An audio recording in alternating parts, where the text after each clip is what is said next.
چونکہ وہ مانگتا تھا اللہ کو چھوڑ کر دوسروں سے. تو کمانے کو شریعت نے پسند کیا, حلال روزی کے لیے کوشش کریں. اب آئیے چند وہ حصول جس کے ذریعے, جس کے کرنے سے اپنی روزی میں ہم بڑھوتری کر سکتے, بڑھا سکتے ہیں, یا جتنا ہم کماتے ہیں اس کے اندر برکت آ سکتی ہے. دونوں ہی باتیں ایک ساتھ بول رہا ہوں میں, ورنہ کچھ لوگ کہیں گے اب آپ نے تو اصول بتا دیے, ہم نے اس پر عمل کرنے کی کوشش کی, لیکن کچھ نظر تو نہیں آیا کہ تنخواہ 5 سے 6 ہزار تو آج تک نہیں ہوئی. تو میں رزق کے حصول بتاؤں گا, تنخواہ بڑھانے کے حصول نہیں بتاؤں گا. رزق میں اولاد بھی شامل ہے, اچھی صحت شامل ہے, دنیا کی نعمتیں اور مال بھی شامل ہے. تو رزق کے حصول کیسے ہم رزق کمائیں, اور ساتھ میں جتنا آپ کماتے ہوں گے اللہ اس میں برکت بھی دے گا. یہ بات آپ نے دیکھی ہوں گی, میں بھی دیکھ چکا ہوں کہ وہ کچھ لوگ ہوتے ہیں جن کی تنخواہیں بڑی کم ہوتی ہیں, لیکن اللہ ایسی برکت دیتا ہے ان کی تھوڑی سی کمائی میں کہ وہ خود بھی اپنا کر لیتے ہیں, لوگوں کو صدقہ اور خیرات بھی کرتے ہیں, پڑوسیوں کی مدد بھی کرتے ہیں, اللہ کے دین پر بھی خرچ کرتے ہیں, حالانکہ بہت قلیل تنخواہیں, بہت تھوڑی تھوڑی تنخواہیں ہوتی ہیں. یہ بات میں نے خود دیکھی ہے. تو وہ جو حصول میں انشاءاللہ آپ کے سامنے رکھوں گا, جو باتیں بتاؤں گا, اس پر عمل کیا جائے تو یا تو آپ کے رزق میں اللہ بڑھوتری کرے گا, یا جتنا ہے اس میں ایسی عظیم برکت دے گا کہ آپ خوش اور مطمئن ہو جائیں گے اس رزق سے. یہ بڑی اہم بات ہے. اب یقیناً ایک درس میں, ایک لیکچر میں مکمل پورے شرائط, پورے اصول بتانا میرے لیے ناممکن ہے. تو میں نے 10 کو چنا ہے, 10 ایسے اصول, ایسی باتیں, ایسی کنجیاں رزق کی, جس کو اگر ہم اصولوں کو مان لے, اس کے مطابق زندگی گزارے, اس پر عمل پیرا ہو, اور دل میں یہ اعتماد اور توکل رکھے, بھروسہ رکھے کہ اللہ اس کے ذریعے دے گا, تو انشاءاللہ العزیز ضرور ہمارے رزق میں جو ہے بڑھوتری ہوں گی, اللہ اس میں ضرور برکت دینے والا ہے. تو ایسے 10 اصول میں نے چنے ہیں, 10 کنجیاں میں آپ کے سامنے رزق کے حصول کے رزق میں بڑھانے کی انشاءاللہ آپ کے سامنے رکھوں گا. لیکن یہ مکمل نہیں ہے, یہ کئی باتیں جو کتاب و سنت نے بتائی ہے ان میں سے چند میں آپ کے سامنے رکھنے کی کوشش کر رہا ہوں. آئیے اب کس طرح سے ہم اپنے رزق میں اضافہ کریں, اس کا پہلا اصول جو شریعت نے بتایا ہے. یقیناً اس کی ترتیب میری اپنی دی ہوئی ہے, لیکن باتیں اللہ کی کتاب, اس کے رسول کی سنت سے میں نے اہمیت کے اعتبار سے ان کو ترتیب دینا مناسب سمجھا. پہلی چیز جو ہم کریں گے جس سے ہمارے رزق میں بڑھوتری ہوگی, اضافہ ہوگا, فائدہ ہوگا, وہ سب سے پہلی چیز ہے توبہ اور استغفار. توبہ اور استغفار یہ سب سے پہلی چیز ہے رزق کے حصول میں, اس کی چابیوں میں, کہ اگر ہم چاہتے ہیں ہمارا رزق بڑھے, اس میں برکت آئے, مال و دولت اور بچے اولاد کے اندر اور ہماری دنیا کی نعمتوں میں اضافہ ہو, تو سب سے پہلا کام جو کرنا ہوگا توبہ اور استغفار. اب آئیے توبہ اور استغفار بولتے کس کو ہے, وہ اگر جان لے تو زیادہ فائدہ ہوگا, ورنہ استغفر اللہ استغفر اللہ استغفر اللہ تو ہم کہہ رہے ہیں صبح اور شام, استغفر اللہ من کل ذنب واتوب الیہ, استغفر اللہ من کل ذنب واتوب, ہم بار بار پڑھ رہے ہیں, اس کا معنی کیا ہے؟ یہ اگر جان لیں گے تو انشاءاللہ زیادہ فائدہ ہوگا. ورنہ ہم لوگوں کو دیکھتے ہیں استغفر اللہ کے ورد سے ان کی زبانیں تھکتی نہیں ہیں, لیکن ان کے اعمال سے اور ان کے معاملات سے کچھ بھی ایسا نہیں دکھتا کہ یہ استغفر اللہ واقع میں کرتے ہوں گے, یا اس کا کچھ فائدہ ہی نہیں ہوا ہوگا. ہم لوگ یہ سمجھتے ہیں شریعت نے جو استغفر اللہ کہنے کا حکم دیا کہ اس کے پڑھنے سے گناہ معاف ہوتے ہیں, تو ہم کو لگا کہ یہ استغفار اس لیے پڑھا جائے کہ گناہ کرو, اس لیے تو معاف ہوتے ہیں. تو ہم گناہ کرتے ہیں اور پھر استغفار پڑھتے ہیں. استغفار تو اس لیے جو گناہ ہو جائے اس کی معافی ملتی ہے. تو ہم سمجھتے نہیں کرنے کے لیے پڑھنا ہے ہم کو, کہ اب جو ہو گئے کرو اور پڑھو, اور کرو اور پڑھو, جو ہو جائے اس کے لیے ہے. اور استغفار صرف الفاظ نہیں ہیں, اس سے انسان کے معاملات بھی چھلکے کہ واقعی میں یہ توبہ کر چکا ہے, توبہ کرتا ہے. اس سے اس کے اعمال میں لگے کہ واقعی میں اس نے اپنی زندگی کی روش بدل دی, استغفار کرتا ہے. توبہ استغفار جس کو کہتے ہیں, یہ توبہ اس کا معنی ہوتا ہے. تو توبہ اور استغفار صرف الفاظ نہیں, یاد رکھیے. علامہ جو ہے راغب اصفہانی اور امام نووی رحمہ اللہ توبہ کے لیے چند شرائط لکھتے ہیں. توبہ کے لیے وہ لوگ کہتے ہیں کہ 4 شرائط ہے, ان شرائط کو جب پورا کیا جائے گا تب استغفار ہوا, تب اصل توبہ ہوئی. آئیے پہلی شرط وہ لکھتے ہیں, وہ یہ ہے کہ گناہوں کو ان کی برائی کی وجہ سے انسان چھوڑے. گناہوں کو ان کی برائی کی وجہ سے انسان چھوڑے. اس لیے گناہ نہ چھوڑے کہ اب بچیاں بڑی ہوگی, شادی کا مسئلہ آئیں گا, اگر باپ گناہ گار رہیں گا تو بچوں کو نکاح کے پیغام نہیں آئیں گے, نہیں, اس لیے نہ چھوڑے. گناہوں کو ان کی برائی کی وجہ سے انسان چھوڑے, اس سے استغفار اور اس سے توبہ کرے. یہ نہیں کہ اب تو مجبوری ہے کہ اب مجھے گناہ چھوڑنا ہے, تو گناہوں کو ان کی برائی کی وجہ سے ترک کرے. اور پہلی شرط اپنی غلطی پر نادم ہو. گناہوں کو چھوڑنے کا ارادہ کیا, ان کی برائی کی وجہ سے اپنے گناہوں پر نادم ہوا کہ مجھ سے یہ گناہ ہوا. دوسرا وہ لکھتے ہیں آئندہ نہ کرنے کا عزم کیا. اب انشاءاللہ آئندہ میں وہ گناہ نہیں کروں گا. تیسری شرط, اگر بندوں کا معاملہ تھا تو وہ لے جا کر اس معاملے کو واپس کر دے. بندوں کا آپس میں کچھ مال لے لیا تھا, جائیداد لے لی تھی, زمین لے لی تھی, کچھ ایسا کام کیا تھا جو بندوں کا معاملہ تھا, اس معاملے کو جتنا ہو سکے لوٹا دے اس بندے کو جا کر. اور چوتھا وہ کہتے ہیں, بلکہ پہلی شرط وہی تو میں نے پہلے آپ سے کہی کہ گناہوں کو ان کی معصیت کی وجہ سے چھوڑے, دوسرا گناہوں پر نادم ہو, تیسرا جو ہے گناہوں کو جو ہے پھر دوبارہ نہ کرنے کا عزم کرے, اور چوتھا اگر حقوق العباد بندوں کا معاملہ ہو تو اس معاملے کو, اس چیز کو واپس لوٹا دے. یہ ہے استغفار, یہ ہے توبہ. تو اب توبہ کو یہ مت سمجھیے, کچھ لوگوں کو تو یہ بھی نہیں پتا توبہ ہوتی کیا ہے. وہ سمجھتے ہیں کہ نماز پڑھ لو, پھر نماز کے بعد ادھر ادھر دیکھو کوئی دیکھ رہا تو نہیں ہے آپ کو, اور اگر نہ دیکھ رہا تو جلدی سے دونوں ہاتھ لیتے ہیں اور گالوں کو دونوں طرف یوں کچھ تو بھی کرتے رہتے, توبہ توبہ توبہ. یہ توبہ نہیں ہے. یہ تو بچوں کو نصیحت کے لیے سکھایا جاتا ہے کہ آئندہ ایسی غلطی نہ کرے, چلو توبہ کرو. یہ توبہ نہیں ہے. تو وہ امت کو توبہ کا تصور بھی نہیں ہے کہ اس کے اصول کیا ہے, وہ ہوتی کیسے, اس کا معاملہ کیا ہے. وہ سمجھتے گالوں پر ہاتھ لگانا یہ توبہ ہے. یہ توبہ نہیں, یاد رکھیے. تو توبہ کی 4 شرائط استغفار کی. آئیے اب جو استغفر اللہ یا استغفار ہے, یہ حصول رزق کا ذریعہ ہے. یہ کرنے سے رزق میں اضافہ ہوتا ہے. اس کے دلائل کیا ہیں, آئیے ہم قرآن سے دیکھتے ہیں. اللہ رب العزت قرآن میں فرماتا ہے, سورہ نوح سورہ نمبر 71 اور آیت نمبر 10 سے لے کر 16 میں اللہ فرماتا ہے اور کہتا ہے, فَقُلْتُ اسْتَغْفِرُوا رَبَّكُمْ إِنَّهُ كَانَ غَفَّارًا. پھر آگے فرماتا ہے, يُرْسِلِ السَّمَاءَ عَلَيْكُمْ مِدْرَارًا وَيُمْدِدْكُمْ بِأَمْوَالٍ وَبَنِينَ وَيَجْعَلْ لَكُمْ جَنَّاتٍ وَيَجْعَلْ لَكُمْ أَنْهَارًا. یہ واقعہ یوں ہے کہ نوح علیہ السلام نے اپنی قوم کو دعوت دی, اسلام کا پیغام پہنچایا, قوم نے انکار کیا. اس کے بعد اللہ رب العزت کے سامنے نوح علیہ السلام جاتے ہیں اور کہتے ہیں, اے اللہ یہ رپورٹ ہے میری, یہ کنکلوژن ہے میرا اس قوم کے تعلق سے کہ اے میرے رب, انہوں نے کہا فَقُلْتُ اسْتَغْفِرُوا رَبَّكُمْ إِنَّهُ كَانَ غَفَّارًا. اے اللہ میں نے اس قوم کو بار بار کہا, اے میری قوم اپنے رب سے توبہ کرو اپنی شرک اور گناہوں کی وجہ سے, یقیناً وہ تم کو معاف کرنے والا ہے. اب اگر تم استغفار کرو گے تو فائدہ کیا ہوگا؟ فرمایا یرسل السماء علیکم مدرارا. اگر تم استغفار کرو گے میری قوم تو اللہ آسمان سے تمہارے لیے بارش برسائیں گا. یرسل السماء علیکم مدرارا, موسلا دھار زبردست بارش برسائیں گا. پہلا فائدہ استغفار کا. پھر آگے اللہ نے کہا, نوح علیہ السلام کہتے ہیں مدرارا وَيُمْدِدْكُمْ بِأَمْوَالٍ وَبَنِينَ, اور اللہ تمہارے مال میں اور اولاد میں اضافہ کریں گا, بالخصوص مال میں اور لڑکوں میں تمہارے اضافہ کریں گا. کیا کرو گے تو؟ استغفار کرو گے تو. وَيَجْعَلْ لَكُمْ جَنَّاتٍ وَيَجْعَلْ لَكُمْ أَنْهَارًا, اور تمہارے لیے بہترین باغ بنائیں گا, باغات کو نکالیں گا. وَيَجْعَلْ لَكُمْ أَنْهَارًا, اور تمہارے لیے بہترین نہریں نکالیں گا. اگر کیا کرو گے تو؟ استغفار. اے میری قوم اگر تم یہ کر لو تو آسمان سے بارش پاؤں گے, مال میں اضافہ پاؤں گے, اولاد اور لڑکوں میں اضافہ پاؤں گے, اور تمہیں بہترین باغ اللہ دے گا, اچھی نعمتیں دے گا, اور جو ہے تمہارے لیے جو ہے نہریں نکالیں گا ان باغوں میں. استغفار کے دیکھیے نوح علیہ السلام نے اپنی قوم کو کیا فائدے بتائے. یہاں کا پورے رزق میں جو چیزیں آتی ہے, بارش کا برسنا ایک بنیادی اصول ہے رزق کے لیے. آج بھی اگر انسان ٹیکنالوجی میں اور کسی بھی چیز میں جتنی ہی آگے بڑھ چکی ہو, لیکن آج بھی آسمان کی طرف نگاہ سب کی ہوتی ہے.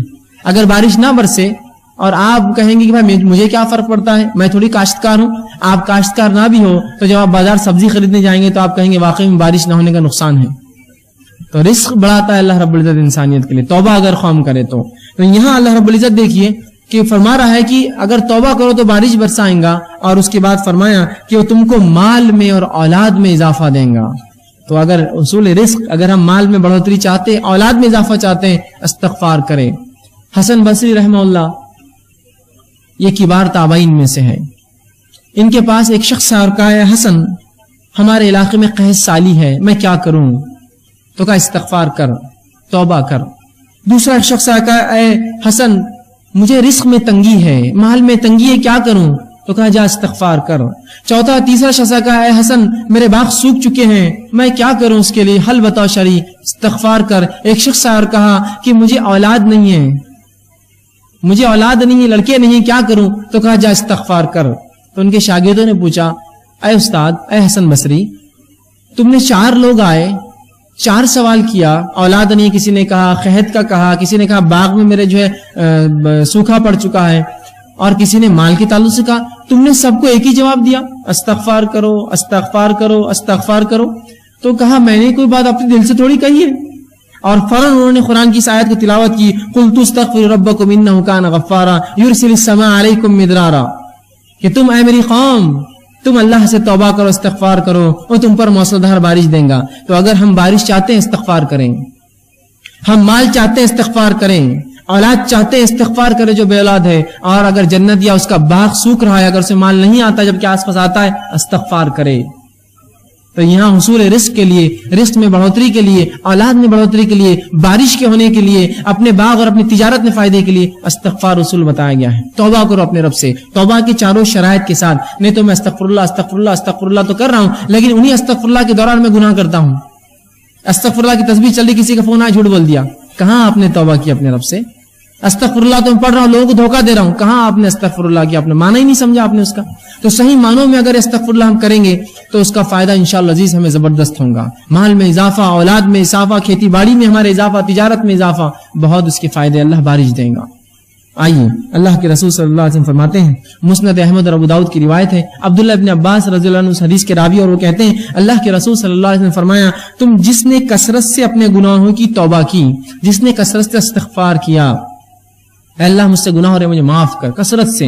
اور اللہ کے رسول دن میں سے 70 سے زائد مرتبہ توبہ اور استغفار کرتے. ایک روایت میں 100 سے زائد مرتبہ.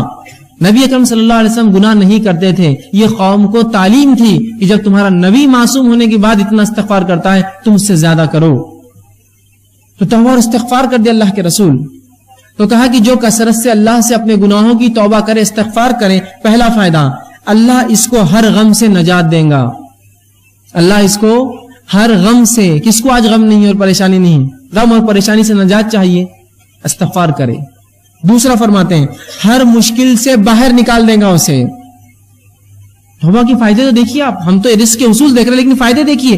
غم سے نکال دیں گا, مشکلات کو دور کر دیں گا اور اس کو باہر نکال دیں گا. تیسرا فرمایا وہاں سے رزق دیں گا جہاں سے سوچا بھی نہیں ہوگا, اس کے گمان بھی نہیں ہوگا مجھے رزق ملے گا, اور رب اس کو وہاں سے رزق اٹھا کر دے دیں گا. کس وجہ سے؟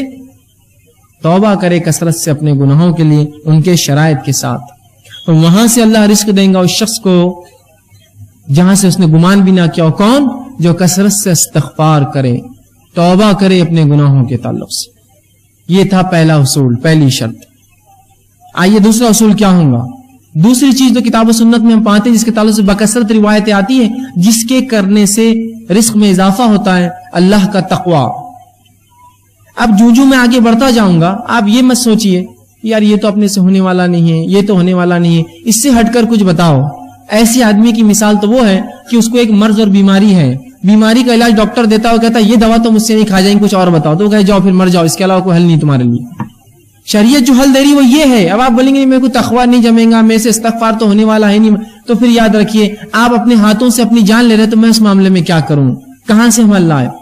ٹھیک ہے, تو یہ بات بڑی اہم ہے. آپ اس کو پکڑ لے, شریعت کے پاس حل ہے. اگر آپ نہ لینا چاہیں یہ آپ کی مرضی ہے, شریعت نے حل دے دیا. اب آپ ان کو چھوڑ کر 1000 جگہ سر پٹکیے, یاد رکھیے واپس لوٹ کر یہیں آنا پڑے گا آپ کو. اصول یہی ہے.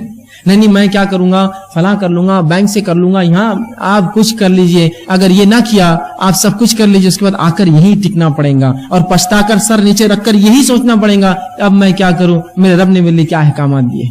تو اگر یہ ہم اپنی زندگیوں میں لا لے تو بڑا فائدہ ہوگا. استغفار کو مشکل چیز نہیں, یاد رکھیے. اس کے لیے کوئی آپ کو گھر بار چھوڑ کر رات میں 3 بجے 2 بجے اٹھ کر نہیں جانا ہے. چلتے پھرتے اٹھتے بیٹھتے اللہ گناہ ہو گیا, بس اب توبہ, میں اب نہیں کرنے کو, استغفر اللہ مجھ سے گناہ ہو گیا, میں نہیں کروں گا. اللہ کم از کم کچھ نہ ہو سکے تو نمازوں کے بعد فرض 3 مرتبہ رسول اللہ زور اللہ اکبر ایک بار کہتے اور کہتے استغفر اللہ استغفر اللہ, اتنا تو کہہ سکتے ہیں. 15 بار تو یہی ہو جائیں گا 5 نمازوں کے بعد. رسول اللہ 70 یا ایک روایت میں 100 سے زیادہ بار یہ پڑھتے تھے. کوشش کیجیے. دوسرا اصول تقوی اختیار کریں. اب تقوی کیا ہے؟ تقوی اللہ کا ڈر ہے. تقوی کیا ہے؟ تقوی اللہ کا پاس و لحاظ ہے. پاس و لحاظ سمجھتے ہیں آپ؟ اگر ایک بوڑھا انسان آپ کے سامنے آ کر کھڑا ہو جائے اور آپ کرسی پہ بیٹھے ہیں تو آپ اس کا پاس و لحاظ کرتے ہیں, خود اٹھ جاتے ہیں, جناب آپ بیٹھ جائیں. اس کو کہتے ہیں تقوی.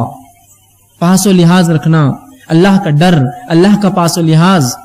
ٹھیک, تو تقوی اختیار کرے.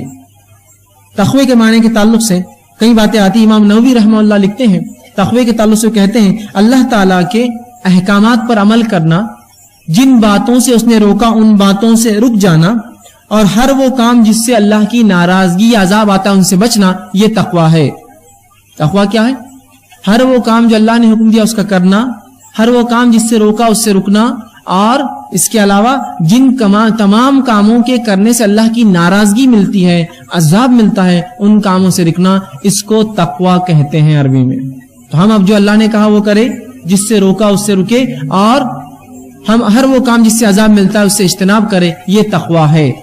تو ہم تقویٰ اختیار کریں۔ دوسرا اصول یاد رکھیے، آئیے تقوی کے تعلق سے کہ رزق کا حصول ہے، رزق اس سے بڑھتا ہے، مختلف مقامات پر قرآن حدیث میں اس کے حوالے ملیں گے۔ میں چند حوالے آپ کے سامنے رکھتا ہوں۔ اللہ رب العزت سورہ طلاق سورہ نمبر 65 اس کی آیت نمبر 2 اور 3 میں کہتا ہے وَمَن يَتَّقِ اللَّهَ يَجْعَل لَّهُ مَخْرَجًا، کیا فرما رہا دیکھیے، وَمَن يَتَّقِ اللَّهَ، جو اللہ کا ڈر اور پاس و لحاظ اختیار کرے، يَجْعَل لَّهُ مَخْرَجًا، اللہ اس کو ہر غم سے باہر نکال دے گا اور اس کو وہاں سے روزی دے گا جہاں سے اس نے کبھی گمان بھی نہیں کیا ہوگا۔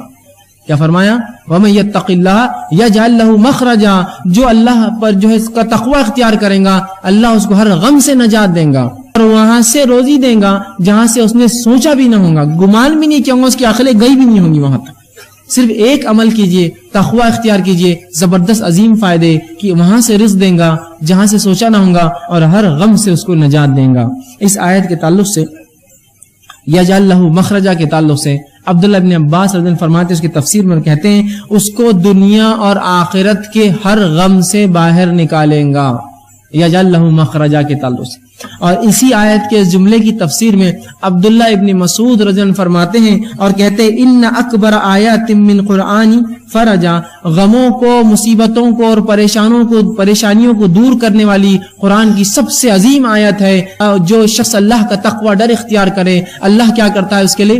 یجعل لہ مخرجا، ہر غم سے نکلنا، ہر مشکل سے نکلنا آسان کرتا ہے اور وہاں سے روزی دیتا ہے جہاں سے اس نے گمان بھی نہیں کیا تھا۔ تقوی اختیار کیجیے اللہ کا، عظیم فائدے اس دنیا میں اٹھائیے، عظیم فائدے، ہر غم سے نجات اور رزق میں اضافہ۔ اسی طرح اللہ رب العزت قرآن میں سورہ اعراف سورہ نمبر 7 آیت نمبر 92 میں فرماتا کہتا ہے وَلَوْ أَنَّ أَهْلَ الْقُرَىٰ آمَنُوا وَاتَّقُوا لَفَتَحْنَا عَلَيْهِمْ بَرَكَاتٌ مِّنَ السَّمَاءِ وَالْأَرْضِ، کہ اگر یہ بستی والے ایمان لائے، وَلَوْ أَنَّ أَهْلَ الْقُرَىٰ آمَنُوا، اگر اس بستی والے ایمان لائے، وَاتَّقُوا، اور اللہ کا ڈر اختیار کرے، لَفَتَحْنَا عَلَيْهِمْ بَرَكَاتٍ مِّنَ السَّمَاءِ وَالْأَرْضِ، تو ہم ان کے لیے آسمان اور زمین کے برکت کے دروازے کھول دیں گے۔ کس کے لیے؟ جو ایمان لائے اور اللہ کا ڈر اختیار کرے، اللہ آسمان اور زمین کے دروازے اس کے لیے رزق کے کھول دیں گا، برکت کے دروازے کھل جائیں گے اس کے لیے جو اللہ کا تقوی اور ڈر اختیار کرے۔ دیکھیے کیسا عظیم فائدہ ہے اللہ کا ڈر اور تقوی اختیار کرنے کہ اللہ آسمان و زمین کے برکت کے دروازے کھول دیتا ہے۔ آج دیکھیے کبھی بارش تو ہوتی ہے، کھیتی فصل تو آتی ہے، پیسہ بھی کبھی ہاتھ لگتا ہے، برکت کہاں ہے اس کے اندر؟ ایک زمانہ تھا، آپ نے بھی سنا ہوگا، میں نے بھی سنا ہے کہ لوگوں کی تنخواہیں 100 200 روپے 40 اور 50 روپے ہوا کرتی، لیکن حالات یہ تھے ایک ایک انسان 10 20 اور 25 لوگوں کو پالتا تھا اپنے گھر میں، اتنی برکت تھی اس روپے میں۔ آج ہم ہزاروں اور لاکھوں کما کے بھی 2 اولاد کو پالنا ہمارے لیے مشکل ہے۔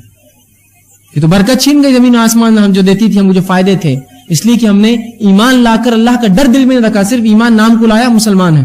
اگر ڈر رکھتے تو اللہ آسمان و زمین کی برکت کے دروازے اس بستی والوں پر، ایمان والوں پر کھول دیتا۔ اور یہ توحید کی برکت ہے، یاد رکھیے۔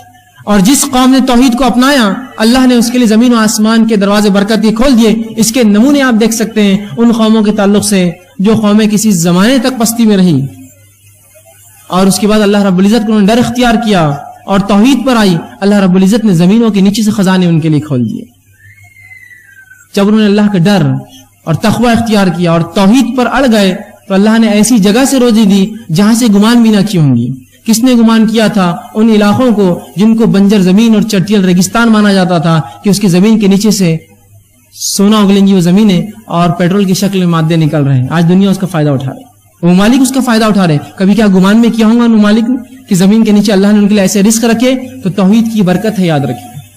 جو قوم توحید پر آ جائیں گی اللہ آسمان و زمین کے دروازے کھول دیں گا، وہاں کھول دیے ان کے لیے۔ یہ فائدہ ہوتا ہے بستی والوں کو کہ اگر وہ ایمان لائے، جیسا حق ہے، تقوی اختیار کرے اللہ کا، تو ایسی جگہ سے رزق دیتا ہے گمان نہ کیا ہوگا اور آسمان زمین کے برکت کے دروازے ان کے لیے کھول دیتا ہے۔ تو یہ بڑی اہم چیز ہے، یاد رکھیے، اللہ کا ڈر اور تقوی اختیار کریں۔ اسی طرح عبداللہ ابن عباس رضی اللہ عنہ فرماتے ہیں اور کہتے ہیں اس آیت کے تعلق سے اس کی تفسیر میں کہتے ہیں لَوَسَّعْنَا عَلَيْهِمُ الْخَيْرَ وَيَسَّرْنَاهُ لَهُم مِّن كُلِّ جَانِبٍ، کہ اس آیت کے تحت جو بات سمجھ میں آتی وہ یہ ہے کہ ہم ان کے لیے خیر کو عام کر دیتے ہیں۔ زمین آسمان اور زمین کی جو برکت کے دروازے کھول دیے جاتے ہیں، اس کا معنی وہ کہتے ہیں عبداللہ ابن عباس رضی اللہ عنہ کہ اس کا معنی یہ ہے کہ اللہ ان کے لیے جو ہے ہر جانب خیر عام کر دیتا ہے اور اس کو حاصل کرنا ان کے لیے آسان کر دیتا ہے. خیر کو اللہ عام کر دیتا ہے ایسی قوم کے لیے، اور حاصل کرنا اس سے زیادہ اس کو آسان کر دیتا ہے. کبھی خیر تو عام ہوتا ہے لیکن حاصل نہیں کر پاتے ہم اس سے، تو خیر کو عام کرتا ہے اللہ اور اس کو حاصل کرنا آسان کرتا ہے. تو دیکھیے اللہ کا ڈر اختیار کرنے کا فائدہ کیا ہے. زمین و آسمان کی برکتیں اور ساتھ میں ایسی جگہ سے روزی اور رزق جہاں سے گمان نہ کیا. آئیے اسی طرح جو ہے تیسرا اصول تقوی کے بعد جو تیسری چیز اپنی زندگی میں ہم لائیں گے جس سے ہم کو یہ فائدہ ہوگا کہ ہم رزق کی کنجا حصول رزق کے لیے جو رزق میں بڑھوتری زیادہ کرنے کے لیے جو ہم کریں گے وہ یہ ہے اللہ تعالیٰ پر توکل، بھروسہ، اعتماد. آج مسلمان کو جب بھی رزق کی تنگی آتی ہے، رزق کی کمی ہوتی ہے، چاہے اولاد کی شکل میں، باغات یا مال تجارت میں گھاٹے کی شکل میں، یا اسی طرح جو ہے اور بھی قسم کی کوئی تکلیف آتی ہے، وہ سب سے پہلے غیر اللہ کے پاس بھاگتا ہے اللہ پر توکل چھوڑ کر، اور ان سے مانگتا ہے کہ مجھے دو. کہاں سے ملیں گے پھر آپ کو رزق میں اضافہ؟ اللہ سے آپ مانگے، اس پہ کامل توکل اور بھروسہ کریں. اور اس کے تعلق سے توکل کسے کہتے ہیں یاد رکھ لیجئے. امام غزالی رحمہ اللہ کہتے ہیں توکل کے تعلق سے اپنی کتاب احیاء علوم الدین کے اندر وہ لکھتے ہیں اور کہتے ہیں توکل یہ ہے کہ دل کا اعتماد صرف اسی پر ہو جس پر بھروسہ کیا گیا ہو. دل کا مکمل اعتماد اس ذات پر ہو جس پر بھروسہ کیا ہو، اور مکمل طور پر اس پہ توکل کرے جس کا اس نے دعویٰ کیا ہو. اگر ایک شخص یہ کہتا ہے میں مسلمان ہوں اور رب پر میرا توکل بھروسہ ہے، اب مکمل طور سے اس پر اعتماد کرے کہ ہاں رب مجھے دینے والا ہے، اب ضرورت نہیں شک و شبہ کی. مکمل اعتماد کرے اس ذات کے اوپر جس کا اس نے نام لیا ہے، اس پہ اعتماد. یہ ہے توکل، بھروسہ، اعتماد جس کو عام زبان میں کہیں. اسی طرح امام مناوی کہتے ہیں توکل کے تعلق سے اس کا معنی لکھتے ہوئے کہتے ہیں کہ توکل بندے کے اظہار عجز ہے. بندہ اللہ کے سامنے عاجز ہو جائے، اللہ میں کچھ نہیں کر سکتا ہوں، بس میں عاجز ہوں تیرے سامنے، تجھ سے ہی مانگتا ہوں مکمل طور سے. اور جس پر توکل کیا گیا ہے اس پر مکمل بھروسہ کرے. تو ایک مومن توکل کرے کس پر؟ اللہ پر. اس سے رزق میں بڑھوتری ہوتی ہے. اب اس کے تعلق سے کہ توکل رزق کے بڑھانے کا سبب ہے، اس کے تعلق سے کئی روایتیں آتی ہیں. مسند احمد کی اور ترمذی کی روایت ہے جس میں اللہ کے رسول صلی اللہ علیہ وسلم فرماتے ہیں، عمر بن خطاب اس کے راوی ہیں، اور وہ کہتے ہیں اگر تم اللہ تعالیٰ پر ایسا بھروسہ کرو، اللہ کے رسول نے فرمایا کہ اگر تم اللہ تعالیٰ پر ایسا توکل، اعتماد اور بھروسہ کرو جیسے پرندے توکل، اعتماد اور بھروسہ کرتے ہیں کہ وہ ہر صبح خالی پیٹ اپنے گھروں سے نکلتے ہیں اور شام بھر پیٹ گھر لوٹتے ہیں، تو اللہ بھی تمہیں ویسا ہی رزق دیں گا جیسے پرندوں کو دیتا ہے کہ وہ خالی پیٹ اپنے گھروں سے نکلتے ہیں اور شام بھر پیٹ لوٹتے ہیں. توکل کا فائدہ کہ اگر تم اللہ پر ویسا توکل کرو جیسا پرندے کرتے ہیں تو اللہ بھی تمہیں رزق دیں گا کہ وہ صبح اپنے گھر سے بھوکے پیٹ نکلتے ہیں اور جب رات لوٹتے ہیں تو بھر پیٹ لوٹتے ہیں. لیکن ایک بات یہاں سمجھنے کی بڑی اہم ہے، جب میں توکل کی بات کر رہا ہوں تو کوئی یہ نہ کہے کہ میں نے اللہ پر مکمل توکل کر لیا اور اب میں کچھ بھی نہیں کرتا ہوں. ایسے بہت سے لوگ ہوتے ہیں جو اپنی کوتاہیوں کو، کاہلیوں کو شریعت اور دین پر ڈالتے ہیں. میں نے اللہ پر توکل کر لیا تو اس کا کیا مطلب؟ کیا تم کام دھندا چھوڑ دو، تجارت چھوڑ دو، دنیا سے بیزارگی اختیار کر لو؟ نہیں، اس کا مطلب یہ نہیں ہے. اس کا مطلب یہ نہیں. توکل کا یاد رکھیے. حدیث کیا کہہ رہی ہے؟ پرندے گھر سے نکلتے ہیں، خالی پیٹ نکلتے ہیں اور بھر پیٹ لوٹتے ہیں. تو یہاں کوشش کرنا ہے. پرندے گھونسلوں میں بیٹھ کر توکل نہیں کرتے ہیں کہ اللہ دیں گا. پرندے اپنے گھروں سے نکلتے ہیں، رسول اللہ فرماتے ہیں، اور شام بھر پیٹ لوٹتے ہیں. آپ بھی اللہ پر بھروسہ کیجئے، گھر سے نکل جائیے، انشاءاللہ رب تم ہم کو جو ہے ضرور روزی دیں گا اور شام ضرور بھر پیٹ لوٹیں گے. لیکن پرندے جو ہوتے ہیں ان کا معاملہ تھوڑا انسانوں سے مختلف ہوتا ہے، یہ بھی بتا دوں. پرندے سیدھے جا کر رزق لے لیتے ہیں. انسانوں کو رزق حاصل کرنے کے لیے نوکری، تجارت، کاروبار کرنا پڑتا ہے، دکانوں میں جانا پڑتا ہے اور اسی طرح مختلف مقامات پر جانا پڑتا ہے کمانے کے لیے. پرندوں کا تھوڑا رزق الگ ہے، ہم سے مختلف ہے. وہ سیدھے رزق کو اٹھا لیتے ہیں، جا کر پھل اناج کھا لیتے ہیں. ہم تو ویسا نہیں کر سکتے ہیں. ظاہر سی بات ہے ہمارا توکل ویسا ہوگا کہ ہم گھروں سے نکلیں گے، کچھ نہ ہو تو ایک دکان والے کے پاس جائیں، کہیں گے بھائی آج کچھ ہم مالی کو دے دو، میں بھیک تو نہیں مانگ سکتا، میں کام کر کے کما لوں گا آج شام تک. نکلے تو صحیح. تو ہمیں کالج، اسکول اور مکاتب، اسی طرح جو ہے اپنے آفیسز اور جو ہے اپنے کام کی جگہوں پر جانا پڑے گا. تب ہم جو ہے شام بھر پیٹ لوٹیں گے، یہ معنی ہے. ورنہ کوئی کہے میں نے اللہ پر توکل کر لیا، بس میرا پورا اعتماد ہے کہ اللہ مجھے دینا چاہیں گا تو دیں گا، نہیں تو نہیں، میں گھر میں ہی رہوں گا. تو ایسا انسان یاد رکھیے اگر جو ہے کسی ایسے جھاڑ کے نیچے بھی لیٹا جہاں بہت زیادہ پھل پک کر گرتے تب بھی پھل بہت مشکل سے اس کے منہ میں آ کر گرے گا. یہ توکل نہیں، یہ توکل نہیں. ٹھیک ہے، تو توکل کا معنی یہ ہے کہ آپ کوشش کریں اللہ پر بھروسہ رکھتے ہوئے اللہ ضرور آپ کو رزق دیں گا. کوشش کریں، تو اس کا مطلب یہ نہیں آپ کوشش چھوڑ دیں. اور کیوں نہ ہو، اللہ سورۃ طلاق سورہ 5 آیت نمبر 3 میں فرماتا ہے وَمَن يَتَوَكَّلْ عَلَى اللَّهِ فَهُوَ حَسْبُهُ، جو اللہ پر بھروسہ اور اعتماد کرتا ہے اللہ اس کو کافی ہو جاتا ہے، اللہ اس کے لیے کافی یاد رکھے. لیکن کوشش یہ زیادہ ضروری ہے، شک اور شبے میں نہ پڑے آپ. ورنہ بہت سے لوگ ہوتے ہیں کہتے ہیں بھائی کیوں محنت کر رہے ہو، مشقت کر رہے ہو، بس اللہ اللہ کرتے رہو، جتنا دینا اللہ دیں گا. ارے بھائی کوشش ضروری ہے، کوشش کے بعد تمام چیزیں ہیں. ٹھیک ہے. اللہ کے رسول صلی اللہ علیہ وسلم کے پاس ایک شخص آیا، ابن حبان کی روایت ہے، عمر بن امیہ رضی اللہ راوی ہے، وہ کہتے ہیں کہ رسول اللہ صلی اللہ علیہ وسلم کا ایک شخص آیا اور اس نے کہا اللہ کے رسول میں اپنی اونٹنی کو کھلا چھوڑ دیتا ہوں اور اللہ پر توکل کرتا ہوں، بھروسہ کرتا ہوں. رسول اکرم نے کہا نہیں، تو اس کے گھٹنے کو پہلے باندھ دے پھر اللہ پر توکل کر. سمجھے آپ توکل کا معنی؟ تو کوشش کر لے اس کو بچانے کی کہ بھاگ کر نہ جائے، پھر اللہ پہ بھروسہ کر. تو اونٹنی کو کھلا چھوڑیں گے اور اللہ پہ بھروسہ کریں گے تو بھاگ جائیں گی. پھر تو جو تیرے ماتحت کوشش ہے وہ کر لے کہ اونٹنی کے گھٹنے کو باندھ دے، پیر کو باندھ دے، پھر اللہ پر بھروسہ کر، پھر انشاءاللہ العزیز جو ہونا ہے وہ اللہ کریں گا. لیکن یہ نہیں کہ آپ کو کوشش نہ کرے اور کہیں میں نے اللہ پر توکل کر لیا اب اللہ میرا رزق میرے گھر میں بھیج دیں گا میں بیٹھا رہوں گا. ایسا نہیں ہونے والا، یاد رکھیں. پرندے نکلتے ہیں اللہ پر بھروسہ کر کے، شام بھر پیٹ لوٹتے ہیں. نکلیے، کوشش کیجئے، جائیے تو یہ معاملہ ہوگا. لیکن ہمارے پاس ایک عجیب مسئلہ ہے. ہم نے کام کو چھوٹے اور بڑے معاملوں میں تقسیم کر دیا، چھوٹے کام اور بڑے کام. اور شریعت نے جہاں اچھا اور برا نہیں کہا، وہاں اچھے کام اور برے کام بھی ہم نے کر لیے. کوئی کام جب تک حلال ہو اچھا اور برا نہیں ہوتا، سب اچھے ہیں. اگر حلال ہے تو اچھا ہے. کوئی انسان اگر جوتا بھی اگر سیتا ہے تو وہ بھی اچھا کام کرتا ہے، کوئی غلط نہیں. ہاں اگر کوئی بہت کماتا اور حرام کام کرتا ہے تو وہ کام غلط ہے، بلکہ اس کے کہ اس نے حلال کام کرا ہے، جوتا سی رہا ہے، جھاڑو مارتا ہے، حمام اور پیخانے لوگوں کے صاف کرتا ہے، وہ حلال کام ہے اس کے لیے، بلکہ اس کے کہ حرام کام کریں. لیکن ہمارا مسئلہ یہ وہ ڈگری وہ پوسٹ ملی تو میں جاؤں گا، نہیں تو میں کام نہیں کروں گا. پھر ایسے لوگوں کے لیے توکل اور بھروسہ اور تقویٰ کچھ کام نہیں آنے والا ہے. یہاں نکلنے کے معنی میں آپ جائیے، کوشش کیجیے. آپ کوشش نہیں کریں گے اور بولیں گے میں سیدھا جاؤں اور ایک مالدار انسان بن جاؤں تو یہ ہونے والا ہے نہیں. کوشش کیا ہے اس کے لیے. اور ہر شخص جو کسی زمانے میں مالدار ہوتا ہے، کسی زمانے میں کہانی پوچھی وہ غریب بھی تھا، چھوٹی چھوٹی کوشش کی اور اسی کوشش میں بڑھتا رہا، اللہ نے اس کو برکت دی. سمجھ رہے آپ بات؟ تو کوشش کیجیے، چاہے کام کوئی بھی ملے، حلال ہے، کرنے میں شرمائیے مت، بڑھ جائیے آگے، اس کو بڑھ کر کیجیے. انشاءاللہ عزیز آپ کو دنیا اور آخرت کے فائدے ہوں گے انشاءاللہ. ٹھیک ہے. چوتھی چیز جو ہم کو کرنا پڑیں گے رزق کو بڑھانے کے لیے وہ ہے صلہ رحمی. صلہ رحمی بڑی اہم چیز ہے، یاد رکھیے. صلہ رحمی کا معنی ہوتا ہے رشتوں کو جوڑے رکھنا، رشتوں کو جوڑے رکھنا. ٹھیک ہے.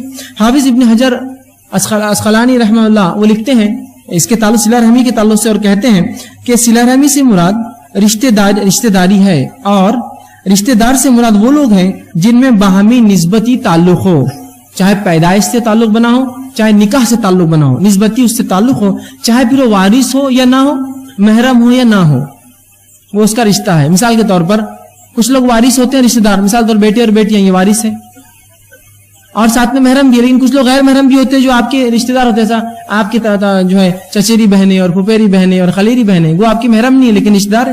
تو یہ تمام رشتے جو انسان پیدائش سے لاتا ہے اور تمام رشتے جو اس کے نکاح کی بات بنتے ہیں یہ ہے اس کے رشتہ دار، اور ان سے صلہ رحمی کرنا، رشتوں کو جوڑے رکھنا، خام و خواہ کے نہیں توڑنا.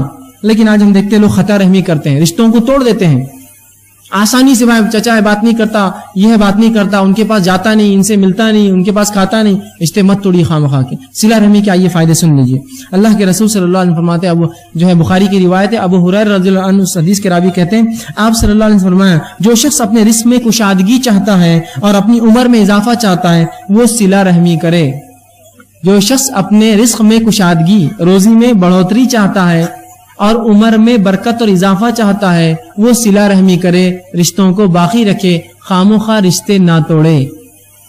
آئیے دوسری روایت انس بن مالک رضی اللہ عنہ فرماتے ہیں، بخاری کی روایت ہے، فرماتے ہیں رسول اللہ نے کہا جو شخص یہ چاہتا ہے کہ اس کے رزق میں وسعت ہو، کشادگی ہو اور عمر میں بڑھوتری اللہ بڑھائے تو وہ صلہ رحمی کرے، رشتوں کو باقی رکھے، خام و خواہ رشتے نہ توڑے. اسی طرح مسند احمد اور ترمذی کی ایک روایت ہے جس میں اللہ کے رسول صلی اللہ علیہ وسلم فرماتے ہیں، ابو ہریرہ رضی اللہ عنہ اس حدیث کے بھی راوی ہیں، وہ کہتے ہیں اللہ کے رسول نے فرمایا اپنے خرابت داروں کے تعلق سے معلومات حاصل کیا کرو، اپنے رشتہ داروں کے بارے میں معلومات لیا کرو، اس لیے کیا فرماتے ہیں تاکہ تم صلہ رحمی کر سکو، تاکہ ان سے رشتے باقی رکھ سکو، بلا شبہ بغیر شک کے صلہ رحمی سے خاندان میں محبت، صلہ رحمی کرنے سے خاندان میں محبت، مال میں کثرت اور عمر کے اندر اضافہ ہوتا ہے۔ صلہ رحمی کرنے سے خاندان میں محبت، مال میں کثرت اور کیا ہوتا ہے؟ عمر میں اضافہ ہوتا ہے۔ تو ہمیں بھی چاہیے ہم صلہ رحمی کریں۔ اسی طرح طبرانی کی ایک روایت ہے جس میں آپ صلی اللہ علیہ وسلم فرماتے ہیں اور صلہ رحمی کا ایک ایسا عظیم فائدہ بتاتے ہیں، حضرت علی رضی اللہ عنہ حدیث کے راوی وہ کہتے ہیں جو شخص اس بات کو پسند کرے کہ اس کی عمر میں اضافہ ہو اور اس کے رزق میں وسعت ہو اور اس سے بری موت سے اللہ بچا لے اور دور کر دے، وہ صلہ رحمی کرے۔ جو شخص یہ چاہتا ہو کہ اس کے مال کی کثرت و مال بڑھے، عمر میں اضافہ ہو اور بری موت سے اللہ اس کو بچا لے، وہ صلہ رحمی کرے، رشتوں کو جوڑے رکھے۔ آئیے صلہ رحمی کا ایک اور فائدہ دیکھیے، عظیم فائدہ۔ رسول اللہ فرماتے، ابن حبان کی روایت ہے، ابو بکر رضی اللہ عنہ حدیث کے راوی ہے، وہ کہتے اللہ کے رسول نے فرمایا تمام نیکیوں میں سب سے زیادہ جس نیکی کا جلدی بدلہ مل جاتا ہے وہ صلہ رحمی ہے۔ تمام نیکیوں میں سب سے جلدی جس نیکی کا بدلہ ملتا ہے وہ صلہ رحمی ہے، اور پھر فرماتے ہیں جس کا ثواب حاصل ہوتا ہے صلہ رحمی سے ملتا ہے، یہاں تک کہ جب کسی برے خاندان کے لوگ، نیک نہیں ہے، برے خاندان کے لوگ اپنے رشتہ داروں سے صلہ رحمی کرتے ہیں تو اللہ تعالیٰ ان کے مالوں کو بڑھا دیتا ہے۔ کیا فرما رہے ہیں؟ سب سے جلدی بدلہ اگر کسی عمل کا دنیا میں ملتا ہے تو وہ صلہ رحمی ہے۔ حتیٰ کہ کوئی خاندان ہے جو نافرمان ہے اپنے رب کا لیکن لوگوں کے رشتے، اپنے رشتوں کو باقی رکھتا ہے، تو اللہ اس کو دنیا میں یہ بدلہ دیتا ہے کہ اس کے مال کو بڑھا دیتا ہے۔ حالانکہ لوگ گنہگار ہیں لیکن بدلہ کیا مل رہا ہے دنیاوی صلہ رحمی کا؟ کہ مال کو بڑھا دیتا ہے، ان کی اولاد کی تعداد بڑھا دیتا ہے، مال میں اضافہ کرتا ہے، اولاد میں اضافہ ہوتا ہے، اور کسی بھی صلہ رحمی کرنے والے کا خاندان محتاج نہیں رہ سکتا، چاہے گناہگار کیوں نہ ہو، صلہ رحمی کرتا ہے تو انشاءاللہ العزیز محتاج کبھی نہیں ہوگا۔ آج کے دور میں ہم سمجھتے ہیں خطا رحمی کرنے سے محتاجی دور ہوگی، ہے نا؟ ارے یار رشتے رکھیں گے تو مانگنے آ جائیں گے، رشتہ دار مانگیں گے، پیچھے یہ کریں گے، رشتے توڑیں گے تو نہیں، رشتے جوڑیے، اضافہ ہوگا رزق میں، اولاد میں اضافہ ہوگا، اور سب سے جلدی بدلہ اگر کسی نیکی ملتا ہے تو وہ صلہ رحمی یاد رکھیے۔ تو صلہ رحمی میں آگے بڑھیے، رشتوں کو جوڑیے۔ پانچواں اصول جس پہ ہم عمل کرنے کی کوشش کریں گے جس سے رزق میں اضافہ ہوتا ہے وہ یہ ہے اللہ تعالیٰ کی راہ میں خرچ کرنا۔ اللہ تعالیٰ کی راہ میں خرچ کرنا، اللہ نے جو مال دیا ہے۔ اب دیکھیے ایک بات، جب بھی خرچ کرنے کی بات آتی ہے تو لوگ مالداروں کی طرف دیکھتے ہیں، بھائی تمہارے لیے بات ہے، ہمارے لیے تو نہیں۔ ایسا ہوتا ہے جب بھی خرچ کرنے کی بات آئی، بھائی یہ تو تمہارے لیے، ہم تو اس سے بری ہیں، بری نہیں ہے کوئی بھی اس سے۔ ایک آدمی جو دن بھر میں 10 روپے کماتا ہے، اگر وہ بھی اللہ کی راہ میں روپیہ خرچ کرے تو اس کو کبھی کبھار اس شخص سے زیادہ اجر ملتا ہے جو لاکھوں روپیہ خرچ کرے، معلوم آپ کو؟ اسی تعلق سے ایک حدیث رسول نے فرمائی، ایک شخص نے 1 درہم خرچ کیا اور ایک نے 1000 درہم خرچ کیا، دونوں برابر ہے۔ یہ ایک روایت نے فرمایا ایک شخص نے 1 درہم خرچ کیا، ایک نے 1000 کیا، یہ ایک والا 1000 پر فوقیت پا گیا۔ صحابہ نے کہا اللہ کے رسول 1 درہم اور 1000 کیسے برابر ہوں گے دونوں خرچ کرنے والے؟ تو کہا ایک شخص نے 1 درہم 2 درہم کمایا، ایک اللہ کی راہ میں خرچ کر دیا، یہ برابر ہوگا اس مالدار کی جس نے 1000 خرچ کیے۔ مطلب یہ حدیث جو بتا رہی ہو یہ فیصد، پرسنٹیج۔ اگر میں روز دن بھر میں 1,00,000 روپیہ کماتا ہوں تو کیا میں 50,000 خرچ کرنے کا دل ہے میرا؟ لیکن وہیں اگر ایک غریب دن میں 10 روپے کماتا اور دیکھتا میرا پڑوسی ایک انسان اس کو آج کچھ بھی کمائی نہیں، لے 5 تیرے اور 5 میرے، آدھی تنخواہ اللہ کی راہ میں خرچ کر دی اس نے، کیا ثواب ہے اس کا؟ اللہ تعالیٰ فیصد میں اجر دیں گا، ظاہر سی بات ہے اس کی تنخواہی اس کو ملا ہی 10 روپے تھا اور 5 خرچ کر دیے، سبحان اللہ، تو 50% خرچ کیا، اجر فیصد سے ملنے والا ہے بھائی۔ یہ مت سمجھیے آپ کی بھائی تو میں تو زندگی بھر میں تو 1,00,000 ہی کمایا، کیا خرچ کیا ہوں گا میں نے؟ نہیں، آپ کا فیصد کیا تھا بھائی؟ اگر 1,00,000 میں سے 25,000 خرچ کیے تو آپ نے 25% دولت اللہ کے نام میں خرچ کر دی، اور کبھی کبھار مال و دولت والوں کو اتنی توفیق نصیب نہیں ہوتی کہ فیصد میں اپنے مال سے نکالے۔ تو آپ یہ مت سمجھیے کہ خرچ آئے تو بھائی مالدار تم لوگ دیکھو، نہیں، ہر آدمی خرچ کرے گا. ایک جذبہ پیدا کیجیے اپنے اندر خرچ کرنے کا اللہ کی راہ میں، کہ اگر میں 10 روپیہ دن میں کماتا ہوں، کوشش کروں کہ 1 روپیہ خرچ کروں جو کہ 10% میرے مال کا اور کمائی کا ہوگا، اللہ یقیناً اجر دے گا. مانو خرچ کیجیے اللہ کی راہ میں، جذبہ پیدا کیجیے. مالداری اور غریبی خرچ میں آڑ نہیں بنتی، اصل چیزیں نیت ہے جو خرچ میں آڑ بنتی ہے. اصل غنا اللہ کے رسول فرماتے اصل مالداری دل کی مالداری، دل سے مالدار ہو آدمی، مال سے نہیں. ایک آدمی تو مال سے کروڑ پتی ہے لیکن بازو والے کے پیسے پہ اس کی نظر رہتی جب وہ نوٹا نکالتا ہے، اور ایک آدمی غریب ہے لیکن اس کو کسی کے مال کے اوپر اس کی نظر نہیں ہے، اللہ اس کو دے رہا، وہ کما رہا، میں اپنا کما رہا ہوں. تو غنا مالداری تو اصل دل کی مالداری ہوتی ہے. پیسے اور نوٹوں سے انسان مالدار نہیں ہوتا. کبھی تو کچھ لوگ پیسے کما کے اور غریب بن جاتے ہیں کہ پہلے جو ہے کھاتا پیتا تھا، اب پیسے خوب کما رہا تو اب صرف چنے پہ گزارا کرتا ہے، اس لیے کہ وہ اور جمع کرتا ہے. تو غنا دل کا ہوتا ہے، مالداری دل سے ہوتی ہے. دل سے مالدار بنیے، اللہ کی راہ میں خرچ کیجیے، اللہ دیتا ہے، یاد رکھیے. اور ایسے لوگوں کی مثالیں میں آپ کو دے سکتا ہوں جنہوں نے اپنی زندگی میں چھوٹے چھوٹے کام کیے اور اللہ کی راہ میں ایسا پیسہ خرچ کیا کہ انہوں نے بڑی بڑی مساجدیں بنائی. ایسے واقعی بعید نہیں، اگر آپ نے نہ دیکھے ہوتے ایک الگ بات ہے، نہ سنے ہوتے الگ بات ہے، کہ لوگوں نے حمالیاں کی اور اپنے مال و دولت سے زمینیں خریدی ان پیسوں سے، اور اس پر مسجدیں تعمیر کی اپنے روپیے اور پیسے سے. ایک صاحب کو تو میں بھی جانتا ہوں جنہوں نے اپنی زندگی بھر جو ہے فگے بیچے، بلونز، اور ایک مسجد انہوں نے تعمیر کی اس کمائی کے اوپر. تو خرچ کرنے والا دل سے مالدار ہو تو خرچ کرتا ہے.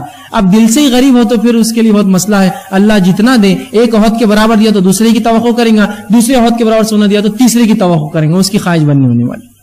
تو خرچ کیجیے اللہ کے راہ میں، جذبہ پیدا کیجیے، اس کا بڑا فائدہ ہے. اب اللہ کے راہ میں خرچ کرنے کا کیا معنی ہے؟ جہاں جہاں اللہ نے حکم دیا وہاں خرچ کیجیے. یتیموں میں، مسکینوں میں، فقیروں میں، مسافروں کے اندر، وہ لوگ جن کی گردنیں جو ہے دبی ہوئی ہے بوجھ کے تحت، ادھار جن پر ہے، ان میں، جو لوگ جو ہے اسلام پر چلنے کی بنیاد پر جیلوں میں ڈال دی گئی، ان کے چھڑانے کے لیے مختلف جگہ جہاں شریعت نے حکم دیا اللہ کی راہ میں خرچ کیجیے، یاد رکھیے. اب آئیے خرچ کرنے سے مال و دولت میں اضافہ ہوتا ہے، اس کے دلائل سن لیجیے. اللہ رب العزت سورہ سبا سورہ نمبر 34 آیت نمبر 39 میں فرماتا اور کہتا ہے وَمَا أَنفَقْتُم مِّن شَيْءٍ فَهُوَ يُخْلِفُهُ، اور آگے فرماتا وَهُوَ خَيْرُ الرَّازِقِينَ، تم جو کچھ اللہ کی راہ میں خرچ کرو گے اللہ اس کو لوٹا دے گا اور اللہ خیر رزق دینے والا ہے. کیا فرمایا؟ تم جو کچھ اللہ کی راہ میں خرچ کرو گے اللہ اس کو لوٹانے والا ہے. يُخْلِفُهُ، تم کو واپس پلٹائیں گا اللہ وہ چیز. سبحان اللہ. اندازہ لگائیے دنیا میں اگر ہم کسی پر خرچ کریں، اس کی حیثیت مرتبہ استطاعت کے مطابق خرچ کرتے ہیں کہ یار جتنا خرچ کریں گے اتنا ریٹرن بھی ملے گا، یہ آدمی کی حیثیت زیادہ ہے نا. اندازہ لگائیے لوگ اللہ کے راہ میں خرچ کر کے سوچتے ہیں ہم غریب بن جائیں گے. ارے کیسے تم غریب بنو گے؟ تم سوچو تو صحیح کس کے راستے میں تم پیسہ دے رہے ہو. کیا وہ ذات تم کو غریب رہنے دیں گی اس کے راہ میں خرچ کرنے کی بات؟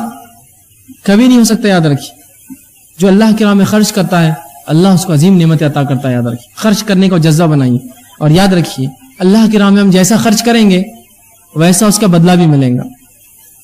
آج ہماری ذہنیتیں اتنی کند ہو گئی ہے، اتنی بگڑ چکی ہے کہ سب سے ناقص، سب سے کمزور، سب سے چھوٹا، سب سے ادنا اور سب سے بیکار قسم کی چیز اللہ کی راہ میں ہم خرچ کرتے ہیں. دلائل کی فہرست لا کر گنا سکتا ہوں. میرے گھر کا کام چل رہا ہے اور میرے گھر کی فرشی کیسی ہونا چاہیے، وہ میرے شان و شوکت اور میرے سٹیٹس کے مطابق ہونا چاہیے. وہیں کوئی کہے کہ بھائی اللہ کی راہ میں کچھ اگر آپ دے دیتے، ایک مسجد، ایک مدرسہ یا دینی کچھ کام ہو رہا ہے، ایک فرشی دے دیجئے، تو وہ کہتا ہے کہ فلاں دکان پہ جاؤ، اس کو فون کر کے بولتا ہے 3rd گریڈ کی یہ سب سے ناقص فرشیاں ہو تو نکال کر دے دو، اس لیے کہ وہ مسجد میں لگنا ہے. میرے گھر کا اگر نل ہو تو سب سے اچھا ہو، کروم پالش ہو، پیتل کا ہو، اس لیے کہ لوہے کا ہوتا ہے تو وہ کھلتا نہیں ہے جلدی. اگر مسجد میں کوئی آیا کہ ہمیں نل چاہیے تو بھائی وہ 4-10-5 روپے کے لوکھنڈی نل لے لیجئے، جس کو فجر میں لوگ پتھروں سے کھولتے ہیں اس لیے کہ وہ ٹائٹ ہو جاتے ہیں، اس کو مارنا پڑتا ہے کھولنے کے لیے. یہ اللہ کی راہ میں تو تم جو دو گے اس کی راہ میں وہ پلٹا کر اللہ دیں گا. پھر اللہ بھی سب سے ناقص، سب سے فالتو، سب سے ادنا، سب سے بیکار والی چیز ہم کو لوٹا کر دیتا ہے، اس لیے کہ اس کی راہ میں وہی ہم نے دیا ہے. جو دو گے وہ پاؤں گے. ایک آدمی ہے جو مال و دولت میں اچھا امیر آدمی ہے، اس کے اگر وہ آپ کے گھر آیا تو آپ کیسا خرچ کرتے ہیں اس پہ؟ ارے یار اس کی حیثیت بہت ہے، کل اس کے گھر جائیں گے تو اپنے کو ملے گا، کرو خرچ. تو اللہ کی راہ میں خرچ کرنے کو ہوتا جو دنیا کو کھلاتا ہے، جس نے ہم کو دیا اور جو آگے بھی دیں گا، اس کے راہ میں تم ہلکا ہوتے. اور جیب میں جب ہاتھ ڈالتے ہیں، جب اللہ کی راہ میں خرچ کرنے کا معاملہ آیا تو اگر موٹا سکہ آتا ہے تو اس کو چھوڑ کر پتلا ڈھونڈتے ہیں اس کے اندر سے کہ تو یہ موٹا 5 کا ہو گیا ہوں گے، اس کو چھوڑ دو نیچے، لیکن اس سے پتلا اور اس سے چھوٹا اگر کوئی مل جائے تو وہ اللہ کی راہ کے لیے. لیکن وہیں ہزاروں روپیے یا 1000 کی نوٹ جو سب سے بڑی نوٹ ہے آج ہمارے علاقے کے اندر، یہ نوٹ بھی چھوٹی لگتی ہے. جب دوستوں کے ساتھ ہوٹلوں میں جاتے ہیں اور بازاروں میں گھومتے ہیں، 1000 روپیے دوستوں کے لیے کیا میں خرچ کر پاؤں گا؟ یہ تو شرمندگی کی بات ہے، صرف 1000 روپیے اور میرے 5 دوست میرے ساتھ گھوم رہے ہیں. اور وہیں اللہ کی راہ میں سب سے ناقص، تھوڑا اپنی ذہنیت کو بدلنے کی زبردست ضرورت ہے. میں اللہ کی راہ میں سب سے اچھا، سب سے بہتر، اس لیے کہ جس کی راہ میں خرچ کر رہا ہوں یخلفہ، وہ پلٹانے والا ہے مجھ پر. اور اللہ جب پلٹائیں گا تو بہرحال اس کا کیا معاملہ ہوگا اندازہ لگائیے. ایک مالدار کو آپ نے تحفہ دیا، کیا اس سے آپ وہی تحفے کی امید کرتے ہیں؟ ارے نہیں بھائی، وہ تو اپنی حیثیت کے حساب سے تحفہ لائیں گا آپ کے زبردست. تو اللہ دنیا میں بھی پلٹائیں گا، آخرت میں پلٹانے والا ہے. کہا کہ تم جو کچھ خرچ، وما انفقتم من شیء، تم اے مسلمانوں جو کچھ خرچ کرو، شیء فہو یخلفہ، اللہ تمہیں لوٹا دے گا، وہو خیر الرازقین، اور وہ بہتر رزق دینے والا ہے. تو خرچ کیجیے اللہ کی راہ میں، اس کے بڑے ثواب. اسی طرح ابن کثیر رحمہ اللہ اس کی تفسیر کرتے اس آیت کی اور کہتے ہیں تم جو بھی خرچ کرو گے اللہ دنیا اور آخرت میں اس کا بدلہ دے گا. اس کا وہ اس آیت میں وعدہ کر رہا ہے. یخلفہ، پلٹاؤں گا میں، مطلب اللہ کا وعدہ ہے. اور یہ بات ہم جانتے ہیں کہ اللہ سے زیادہ بہتر وعدہ اور پکا وعدہ کسی کا نہیں ہو سکتا ہے نا. خود اللہ نے اسی گواہی دی، ومن اوفی بعہدہ من اللہ، کہ اللہ سے زیادہ پکا وعدہ کس کا ہو سکتا ہے. اللہ وعدہ کر رہا ہے میں پلٹاؤں گا تمہارے پہ مسلمانوں، تم خرچ تو کرو میرے اوپر. ہم جو کچھ اللہ کی راہ میں خرچ کریں گے اللہ وہ ہم کو پلٹا کر دینے والا ہے، یاد رکھیے، وہ پلٹانے والا اللہ سبحانہ تعالیٰ. ٹھیک ہے. اسی طرح اللہ رب العزت قرآن میں سورہ بقرہ آیت نمبر 268 میں فرماتا ہے، جو کہ خرچ کرنے کے خلاف شیطان کیسا ورغلاتا ہے ایک مومن کو. دیکھیے اللہ فرماتا ہے اور کہتا ہے الشیطان یعیدکم الفقر ویأمرکم بالفحشاء واللہ یعیدکم مغفرۃ منہ وفضلا واللہ واسع علیم. اللہ کہتا ہے الشیطان یعیدکم الفقر، شیطان تمہیں مسلمانوں فقیری کا ڈر دلاتا ہے. ارے اللہ کی راہ میں خرچ کروں گے تو بچوں کا کیا ہوگا، اللہ کی راہ میں خرچ کروں گے تو معاملات کیا ہوں گے، اللہ کی راہ میں خرچ کروں گے تمہارا اسٹیٹس کہاں جائے گا، تم کہاں خرچ کر رہے ہو پیسہ. تو شیطان تمہیں فقیری کا ڈر دلاتا ہے، فقرا. وَيَأْمُرُكُمْ بِالْفَحْشَاءِ، اور تمہیں بے حیائی کا حکم دیتا ہے. کیا کرنے لگاتا ہے؟ تم کو ڈراتا ہے اللہ کی راہ میں خرچ کرنے سے اور بے حیائی کے کام کراتا ہے. اور اللہ کیا کہتا ہے؟ دیکھیے اللہ فرماتا ہے وَاللَّهُ يُعِيدُكُم مَغْفِرَةً، اللہ تم کو بلاتا ہے، وعدہ کرتا ہے اپنی مغفرت کا، منہ وفضلا، اور اپنے طرف سے فضل کا، واللہ واسع علیم، اللہ وسعت والا اور علم والا ہے. اس آیت کے تعلق سے جو ہے عبداللہ ابن عباس رضی اللہ عنہ فرماتے ہیں شیطان 2 وعدے کرتا ہے، اللہ 2 وعدے کر رہا ہے. شیطان 2 وعدے کیا کر رہا ہے؟ خرچ کرو گے تو تم ڈوب جاؤ گے اللہ کی راہ، اور فحش کرو، گندے کام کرو.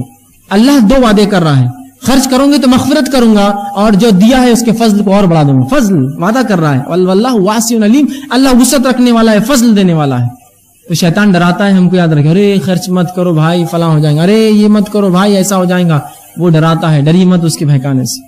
اور ایک مال تو ایسی چیز ہے، یہ ایسا دوست ہے اور ایک ایسا ساتھی ہے جس کے تعلق سے اللہ کے رسول فرماتے ہیں 3 دوست ہے. 3 دوست ہے.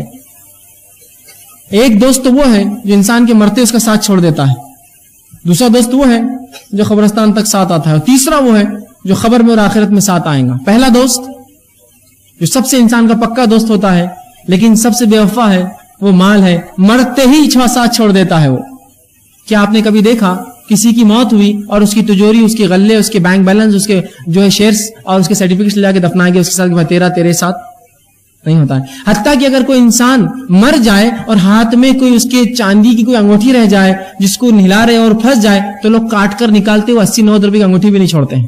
ایسا بے وفا ہے. اگر خبر کے اندر کوئی مٹی ڈال رہا اور جیب میں سے کوئی سکہ گر جائے تو بولتا رک جاؤ، پیسہ نہیں.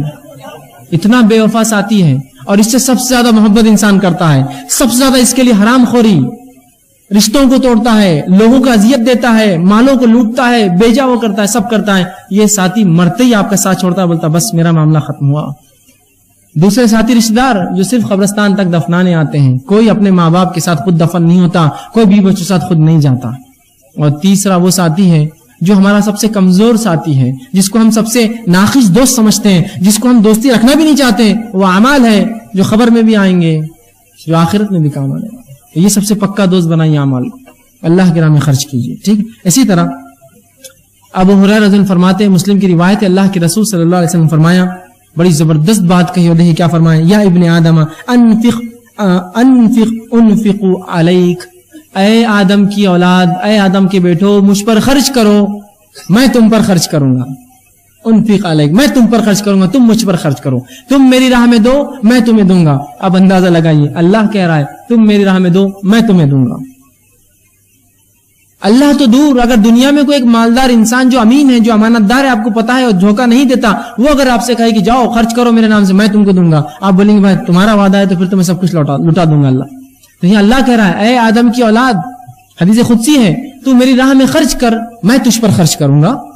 اندازہ لگا جو اللہ خرچ کرنے کی بات کر رہا ہے, تو آپ ایک اورنگ آباد کے مالدار کی حیثیت دیکھیے, اگر وہ آپ سے کہے کہ میں تم پر خرچ کروں تو کیا سوچ رہے ہیں آپ؟ اگر مہاراشٹر کا سب سے مالدار انسان کرے میں تم پر خرچ کروں گا تو کیا سوچ رہے ہیں آپ اسے؟ 200-400 روپے نہیں بھائی, وہ تو بہت دیں گا. اور ہندوستان کا سب سے مالدار انسان کرے ارے میں تم پہ خرچ کروں گا, اور اگر دنیا کا سب سے مالدار انسان کہے کہ خرچ کروں گا تو کیا سوچ رہے ہیں؟ تو اندازہ لگائیے, جو رب ہے دنیا کو پالنے والا, جو رزق دینا, وہ کہہ رہا ہے میں تم پر خرچ کروں گا. کیا امید کرتے ہیں اس سے؟ کیا امید کرتے ہیں اس سے ہم؟ تو اللہ کے راہ میں خرچ کیجیے, اللہ ہم پر خرچ کرے گا. زبردست آفر ہے اللہ کی طرف سے, ٹھیک. تو اللہ کے راہ میں خرچ کرنے کے بڑے فائدے ہیں. ایک حدیث بہرحال آتی ہے جس میں اللہ کے فرماتے ہیں ہر روز 2 فرشتے دنیا میں آتے ہیں. بخاری کی روایت ہے, ابو ہریرہ اس کے راوی ہے, اور ایک کہتا ہے اللہ جو تیرے راہ میں خرچ کرے اس کے مال کو بڑھا, اور دوسرا کہتا ہے اللہ جو خرچ نہ کرے اس کے مال کو گھٹا دے. تو اللہ کے راہ میں جو مال خرچ نہیں ہوتا وہ خود بخود گھٹ جاتا ہے. اب ٹھیک, اب اسی طرح چھٹی چیز, چھٹا اصول ہم رزق کو بڑھانے کے لیے کیا کریں گے, وہی ہے کمزوروں کے ساتھ احسان کیجیے. کمزور کون ہو سکتا ہے؟ بوڑھے لوگ جو ضعیف ہیں. اور احسان صرف پیسوں سے نہیں ہوتا, یاد رکھیے.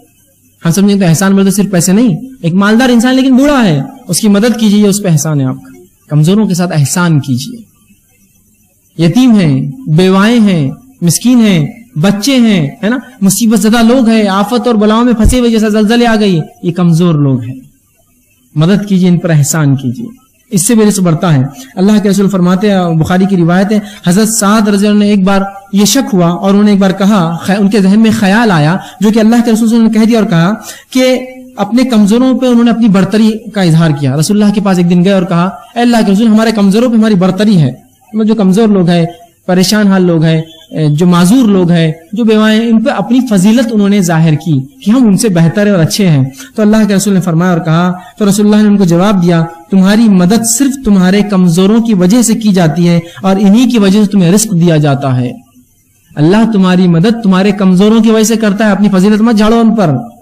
تم یہ سمجھ رہے ہو کہ اس لنگڑے کو, اس یتیم کو تم پال رہے ہو, ارے اس کی وجہ سے تمہاری نصرت, تمہاری مدد اللہ کرتا ہے مشکلوں میں, اور اس کی وجہ سے تم رزق دیے جاتے ہو, رزق ملتا ہے. تو کمزوروں کے ساتھ احسان کیجیے, اور احسان ہمیشہ صرف مال سے نہیں ہوتا ہے, یاد رکھیے. احسان صرف مال سے نہیں ہوتا ہے. خندہ پیشانی سے ملنا, خوش حال سے ملنا, یہ بھی احسان ہے, یاد رکھیے. خوشی سے ملے, میرے بھائی آگے, بھائی آئیے, ماج, یہ ہے کمزور. اور واقعی میں ایک انسان جو کمزور ہے, مصیبت زدہ, پریشان ہے, آپ کی ایک ہنسی اس کے کئی غموں کو دور کر دیتی ہے. ایک ہنسی مسکرا کے مل لیا, میرے بھائی کیسا ہے. خندہ پیشانی سے ملنا, بوقت ضرورت مال خرچ کرنا, لوگ مصیبت میں تو مدد کرنا, یہ سب احسان ہے, یہ سب احسان ہے. صرف احسان یہ مت سمجھیے کہ پیسے دینا احسان ہے, نہیں نہیں, اور بھی چیزیں احسان ہیں. اور ان کے لیے دعائیں کرنا, یہ بھی احسان ہے, یاد رکھیے. دعائیں کرنا, خندہ پیشانی سے خوشی سے ملنا, اور مدد کرنا, اور تعاون جب ضرورت پڑے کرنا, جب ضرورت پڑے اپنے وسیلے سے کوئی کام ان کا کروا دینا, یہ بھی احسان ہے, یہ بھی احسان. احسان کیجیے کمزور لوگوں پر, چاہے وہ بیوہ عورتیں ہوں, یتیم بچے ہوں, معذور ہو, مسکین ہو, کمزور ہے یہ سماج کی, مدد کیجیے ان کی, احسان کیجیے جو کچھ اپنے طرف سے کر سکتے ہیں. اتنا تو کر سکتا ہوں میں کہ ایک معذور کو اگر گاڑی نہ دلا سکوں تو کبھی موقع مل جائے تو اس کو اٹھا کے گود میں دوسرے کا چھوڑ تو سکتا ہوں, یہ میرا احسان ہے اس پر. ضروری تھوڑی کہ ہر بار میں پورا کر سکوں. یہ سوچیے, ہم میں وہ جذبہ بھی ختم ہو گیا. کئی بار ہوتا ہے کہ کچھ لوگ دکھتے ہوں گے آپ کو سڑک پر معذور, جو اپنی سائیکل چڑھاتے ہوں گے, چڑھاؤ پر جو چڑھتی نہ ہوں گی, لوگ دیکھتے ہیں یہ نکلا کیوں ہوں گا معذور گھر سے باہر, ارے میرے بھائی وہ مصیبت میں, اس کو پہلے تو دھکا دے کر اوپر چڑھا. عجیب معاملہ ہے. کمزوروں کے تعلق سے اس امت کے پاس کوئی رحم نہیں ہے, بلکہ کمزور لوگ نشانہ اور ٹارگٹ ہے ہمارے لیے کہ ان کو تکلیف دی جائے. اب مل گیا ایک آدمی جس کا مزہ لی جائے, ان پر احسان کیجیے, اللہ نصرت کرے گا, مدد کرے گا ہماری, اور جو ہے رزق میں اضافہ دے گا. ٹھیک. اسی طرح مسند احمد کی روایت ہے, آپ صلی اللہ علیہ وسلم فرمایا, ابو درداء رضی اللہ عنہ حدیث کے راوی, انہوں نے کہا کہ میری رضا کمزور لوگوں کے ساتھ احسان کرنے سے حاصل کرو. اگر تم چاہتے ہو کہ میں راضی ہوں رہوں تم سے قیامت کے روز، رسول اللہ فرماتے ہیں تو کمزوروں کی مدد کر کے میری رضا حاصل کرو قیامت کے روز، میں راضی ہو جاؤں گا تم سے اگر تم کمزوروں کی مدد کر کے آؤں گے تو وہ عمل کر کے آؤں گا تو میری رضا کمزوروں سے مدد کر کے حاصل کرنے کی کوشش کرو، کیونکہ تمہیں اپنے کمزور اور ضعیفوں کی وجہ سے رزق اور نصرت دی جاتی ہے. رزق جو ملتا ہے نا اور جو مدد آتی ہے اللہ کی، یہ کمزوروں کی وجہ سے آتی ہے. تو یہ نہ سمجھے کہ ہم بڑے اونچے ہیں ان سے، بلکہ اللہ کا شکر ادا کرے کہ اللہ نے مجھے اچھا رکھا، اب میں ان کی مدد کروں. اس لیے کہ کمزوروں سے جو قوی ہے وہ آزمائے جاتے ہیں، مالداروں غریبوں سے مالدار آزما. دنیا میں اللہ آزماتا ہے ایک سے دوسرے کو، جس کو صحت دی اس کو کمزوروں سے آزماتا ہے، اللہ دیکھتا ہے اس کی مدد کرتا ہے کہ ٹھیک ہے، تو ان کی مدد کیجیے. 7واں پوائنٹ جو چیز ہم کریں گے حصول رزق کے لیے وہ یہ ہے کہ اللہ کی عبادت کے لیے فارغ ہونا، اس کا بڑا اجر ہے، اس سے رزق میں اضافہ ہوتا ہے. اب میں جب کہہ رہا ہوں اللہ کی راہ میں فارغ ہونا، تو آپ یہ مت سمجھیے کہ اب وہ جو ہے بوریا بستر لے کر اب بولیں گے اب مسجد میں رہنے جا رہا میں، بھی بچوں کو بھائی اب بس اب تم رہو بہت دن ہو گئے اب میں اللہ کی راہ میں فارغ ہوں. نہیں، فارغ ہونے کا علماء معنی لکھتے یہ ہے کہ جو کچھ عبادت بندہ کرے خالص اللہ کے لیے کرے اور مکمل خوشی و خضوع سے کرے، یہ ہے اللہ کے لیے فارغ ہونا. مثال کے طور پر مسجد میں جا رہا ہوں نماز کے لیے، تو مکمل خوشی اور خضوع اور اخلاص کے ساتھ نماز پڑھوں تو یہ اللہ کے لیے فارغ ہونا ہوا. سمجھ رہے بات؟ یہ ہے فارغ ہونا. تو یہ مت سمجھیے آپ کے اب سب چھوڑ دینا دنیا آپ کو، نہیں، جو کچھ کروں گا خالص نیت سے اور خوشی اور خضوع، اعضاء اور جوارح، دل اور دماغ سب میرا اس عبادت میں ہوں گا. چاہے نماز پڑھ رہا ہوں، روزہ رکھ رہا ہوں، زکات دے رہا ہوں، حج کر رہا ہوں، عمرہ کر رہا ہوں، جو کچھ کروں، پوری ذکر و اذکار کر رہا ہوں اللہ کے، سب مکمل اپنے آپ کو اس میں اس کے اندر جو شامل کر دوں اور وہ عبادت کروں، یہ ہوتا ہے فارغ ہونا. آئیے اس کے تعلق سے مسلم کی روایت ہے، اللہ رب العزت فرماتا ہے، اللہ کے رسول فرماتے ہیں ان تعبد اللہ کانک ترا. احسان کے تعلق سے آتا ہے، مسلم کی طویل روایت ہے. آخری ایک حصہ جس میں جبرائیل علیہ السلام نے رسول اللہ سے پوچھا کہ احسان کیا ہے، تو آپ نے فرمایا ان تعبد اللہ کانک ترا، تو اللہ کی بات ایسے کر جیسے تو اسے دیکھ رہا ہو. فَإِن لَمْ تَكُنْ تَرَى فَإِنَّهُ يَرَى، اگر تو یہ نہ تصور کر سکے وہ تو اسے دیکھ رہا ہے تو یہ جان لے اللہ تجھے دیکھ رہا ہے. مطلب مکمل طور سے اپنے آپ کو فارغ کر کے اللہ کی بات کر، جیسے تو اللہ کو دیکھتے ہوئے کر رہا ہے اپنے رب کو، اور یہ تصور نہ آئے تو یہ جان لے کہ تیرا رب تجھے دیکھ رہا ہے جب تو عبادت کر رہا ہے. ایسا خالص ہو کے عبادت کرنا ہے، اعضاء و جوارح پورے اس چیز کے اندر تو فارغ کرنا، یاد رکھیے اس سے فائدہ. اسی طرح جو ترمذی کی روایت ہے، ابو ہریرہ رضی اللہ عنہ فرماتے ہیں اللہ کے رسول صلی اللہ علیہ وسلم فرمایا کہ اللہ فرماتا ہے اے آدم کے بیٹے میری عبادت کے لیے اپنے آپ کو فارغ کر.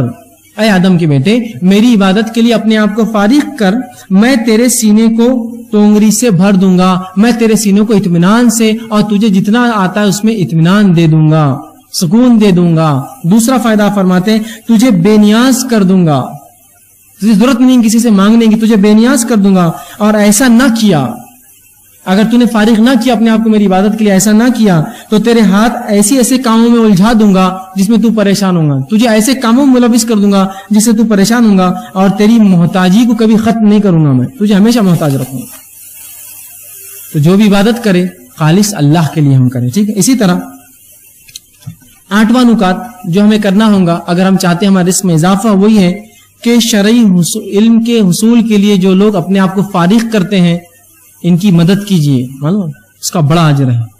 جو لوگ شرعی علوم کے لیے اپنے آپ کو فارغ کرتے ہیں، جو لوگ یہ کرتے ہیں کہ اپنے نفسوں کو فارغ کر دیتے ہیں کہ ہم جو ہے شرعی علم حاصل کریں گے اور اس امت کو جو دیں گے، جس طرح سے علماء ہوتے ہیں، حفاظ ہوتے ہیں، ان کی مدد کیجیے، اس سے بھی رزق میں بڑھوتری ہوتی ہے. آئیے واقعہ سناتا ہوں، ترمذی اور حاکم کی روایت ہے. انس بن مالک رضی اللہ عنہ فرماتے ہیں اللہ کے رسول صلی اللہ علیہ وسلم کا ایک بھائی آیا جو اپنے دوسرے بھائی کی ایک شکایت لے کر آیا تھا، اور اس نے کہا اے اللہ کے رسول یہ میرا بھائی کیا کرتا ہے، تجارت پر زیادہ آتا نہیں ہے، اور بس جب موقع ملا بھاگ کر آپ کے پاس آتا ہے اور بس آپ کے پاس رہتا ہے، آپ کی ساتھ رہتا ہے اور علم سیکھتا ہے آپ سے. تو اللہ مطلب کمپلین شکایت کرنے لگا. اللہ کے رسول نے فرمایا شاید تجھے رزق اسی کی وجہ سے دیا جاتا ہے، اس طرح بھائی کے شرعی علم سیکھنے کی بنیاد پر ہی شاید تجھے اللہ رزق دیتا ہے. تو شرعی علوم کے لیے جو فارغ ہوتے ہیں ان پہ خرچ کیجیے، ان پہ خرچ کیجیے. عبداللہ بن مبارک رحمہ اللہ جو کہ امام بخاری کے بہرحال استاد بھی ہے، ان سے جب کسی نے پوچھا کہ میں صدقہ کس کو دوں، اگر میں کچھ خرچ کرنا چاہوں تو کس پہ خرچ کروں، تو انہوں نے کہا کہ تو علماء پر خرچ کر، اس لیے کہ تیرا سب سے بہترین صدقہ ہوگا، سب سے زیادہ اجر دیں گا. جو فارغ کر لیتے اپنے آپ کو اللہ کے دین کے لیے خاص، ان پر خرچ کرنا اس کا بڑا اجر و ثواب ہے. آج ہم نے یہ مسئلہ چھوڑ ہی دیا. جو لوگ اللہ کے لیے فارغ ہوتے ہیں ان پر خرچ نہیں کرتے ہیں اور ان کو سب سے منیمم تنخواہ پر لا کر چھوڑ دیا. اور پھر ان کی بے بسی اور بدحالی کو لوگوں میں بیان کرتے ہیں. کائے کرنا تھا ایسا؟ پڑھنا لکھنا نہیں تھا کیا؟ فلاں نہیں کرنا تھا کیا؟ ارے یہ تو ذریعہ ہے آپ کے لیے کہ آج اگر یہ لوگ ہیں, اگر صحیح علم حاصل کر رہے ہیں, لوگوں تک پہنچا رہے ہیں, تو آپ ان کی مدد کیجیے, چونکہ انہوں نے اپنا وقت اور اپنی زندگیوں کو وقف کیا کسی کام کے لیے. لیکن پھر لگاؤں گا علماء حق کے لیے کام کیجیے, علماء سو کے لیے نہیں. ورنہ کچھ لوگ ہوتے ہیں جو لوگوں کے مال پر نظر رکھتے ہیں, صرف اپنی عبادتیں اور اپنا تمام کام لوگوں کے مال کے لیے کرتے ہیں. علماء حق پر خرچ کیجیے. تو انہوں نے کہا سب سے بہترین تیرا صدقہ وہ ہے کہ تو کسی طالب علم یا کسی عالم کے اوپر خرچ کر, اس لیے کہ یہی پھر امت کو, اور یقیناً امت کے وارث اللہ کے رسول نے کہا وہ ہے جو علماء حق ہے, وہ امت کے وارث ہے, تو ان پر خرچ کیجیے. حصول علم کے لیے جو فارغ ہوتے ہیں ان پر خرچ کرنا, اس کا بھی بڑا اجر ہے, بڑا اجر ہے. ٹھیک ہے. 9واں پوائنٹ, 9واں نکات جو حصول رزق کے لیے ہم کر سکتے ہیں وہ یہ ہے کہ اللہ کی راہ میں ہجرت کرنا. جو اللہ کی راہ میں ہجرت کرتا ہے اللہ اس کے رزق میں اضافہ دیتا ہے, اور اللہ سبحانہ تعالیٰ قرآن میں فرماتا ہے. اب ہجرت کس کو کہتے ہیں پہلے سن لیجئے. ہجرت یہ نہیں ہے کہ میں ایک شہر سے دوسرے شہر جاؤں, میں اورنگ آباد سے نکلا بمبئی گیا اور لوگوں کو میں ہجرت کر کے آئے. ہجرت یہ ہے کہ جب ایک علاقے میں آپ کو اللہ کے دین پر چلنے نہ دیا جائے, اس وجہ سے آپ اس علاقے کو چھوڑ کر دوسرے علاقے میں جائے, دارالکفر کو چھوڑ کر دارالامن یا دارالسلام کی طرف بڑھے, تو اس کو ہجرت کہلاتی ہے. جیسے کہ اللہ کے رسول صلی اللہ علیہ وسلم کا صحابہ کو حکم دینا مکے سے ہجرت کر کے حبش جانے کی, یا مکے سے خود آپ کا ہجرت کر کے مدینہ جانا. ایک طرف دارالکفر میں سے نکل کر آپ دارالامن میں گئے, کہ تو حبش چونکہ مسلمان ملک نہیں تھا, خالی دارالامن تھا, وہاں تکلیف نہیں پہنچی, اور مدینہ دارالسلام تھا, وہاں مسلمانوں کی حکومت ہو چکی. رسول اللہ جانے کے بعد تو بہرحال پورا مکمل طور سے وہ مسلمانوں کی قبضے میں آ چکا تھا. اس کو کہتے ہیں ہجرت. اللہ قرآن نے فرماتا ہے سورہ نساء آیت نمبر 100 کے اندر کہ جو اللہ کی راہ میں ہجرت کرے گا وہ زمین میں رہنے کی بہت جگہ اور روزی میں کشادگی پائیں گا. تو جو اللہ کی راہ میں عبادت کے لیے ہجرت کرتا ہے اللہ سبحانہ تعالیٰ یاد رکھیے اس کو اجر دیتا ہے. یہ 9واں پوائنٹ تھا. آئیے 10واں پوائنٹ اور آخری پوائنٹ جو ہوگا تو یہ ہے کہ حج اور عمرے میں مطابقت کرنا, اس سے بھی رزق بڑھتا ہے. حج اور عمرے میں مطابقت کیا ہے کہ حج کیا, علماء لکھتے ہیں کہ حج کیا اور پھر اس کے بعد عمرہ کیا, پھر حج کیا اس کے بعد حج آیا, پھر عمرہ. مطابقت ایک کے بعد ایک عمرے اور حج کو کرنے سے بھی اللہ رزق میں اضافہ دیتا ہے. بہت سے لوگوں کو ہم نے دیکھا جب لوگ حج کو جاتے ہیں ایک سے دوسری بات لوگ بولتے رہے کیا بار بار حج کو جا رہے ہیں, اس سے اچھا یتیموں کو نہیں حج کو جانا چاہیے. یاد رکھیے اللہ نے استطاعت دیا ہے ضرور آپ جائیں. ہاں لیکن یہ بات بھی غلط ہوں گی کہ گھر میں ضرورت ہے آپ کے بھائی کو جو کہ بھوک سے مر رہا ہے اور آپ بولے میں حج کو جاؤں گا اس کو نہیں دوں گا, یہ تو غلط ہے. لیکن یہ کرتے ہوئے اگر کوئی چاہتا ہے اللہ نے مال و دولت دی ہے رزق میں اضافہ چاہتا ہے تو حج اور عمرے میں مطابقت کرے, حج کرے پھر عمرہ کرے, پھر حج کرے پھر عمرہ کرے اور پھر حج. مطابقت اس چیز کہتے ہیں ایک کے بعد ایک استطاعت اللہ نے دی ضرور کیجیے, اس سے بھی رزق میں اضافہ ہوتا ہے. اللہ کے رسول کی ترمذی کی اور نسائی کی روایت ہے جو عبداللہ ابن مسعود رضی اللہ عنہ حدیث کے راوی آپ صلی اللہ علیہ وسلم نے فرمایا حج اور عمرے کو ایک دوسرے کے بعد ادا کرو کیونکہ وہ دونوں فقر اور گناہ کو, وہ دونوں غریبی کو اور گناہوں کو ایسے دھو ڈالتے ہیں جس طرح سے بھٹی لوہے کو اور زنگ کو الگ کر دیتی ہے اور بھٹی سونے کو اور چاندی کو اس کے میل اور کچیل سے الگ کرتی ہے. اس طرح حج اور عمرہ کرنے سے گناہ نکل جاتے ہیں اور اللہ فقیری کو دور کرتا ہے اور مالداری عطا کرتا ہے. تو یہ چند نکات